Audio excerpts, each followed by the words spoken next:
Le système est à bout de souffle, le mot est employé dans le rapport, et qu'il va falloir inventer, mettre en place des réformes structurelles du mode de financement et de régulation économique du médicament.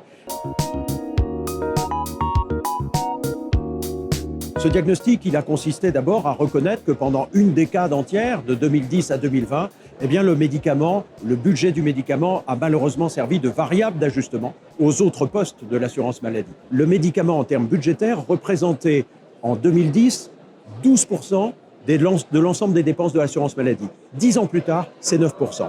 Alors qu'entre-temps, la population s'est accrue, elle a vieilli, les traitements se sont chronicisés et surtout, l'innovation thérapeutique est arrivée.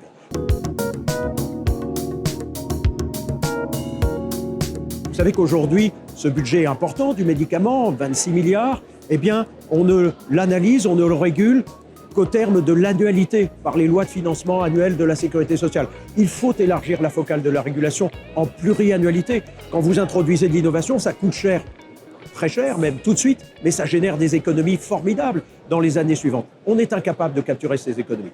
Il faut élargir aussi le champ des économies qui sont prises en compte. Un médicament, aujourd'hui, ça a un impact sur l'organisation des soins. Ça va pouvoir épargner des consultations, parfois nécessiter de nouvelles organisations. Il faut aussi porter ce regard sur les parcours de soins et qui implique par nécessité l'ensemble des acteurs. Il y a des thèmes nouveaux qui émergent dans ces solutions. Par exemple, le bon usage du médicament. C'est un pourvoyeur extraordinaire d'économies.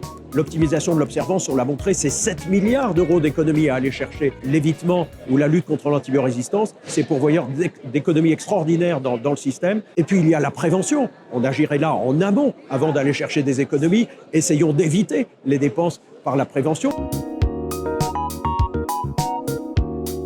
Nous, ce que nous disons à ce terme, maintenant que nous avons fait le diagnostic, que nous avons entendu les pistes de solutions proposées par la mission, eh bien, il faut réunir, comme il le propose, l'ensemble des acteurs autour de la chaîne du médicament et puis imaginer ensemble, regarder les pistes de solutions évoquées pour passer à l'acte 2, qui est celui des réformes.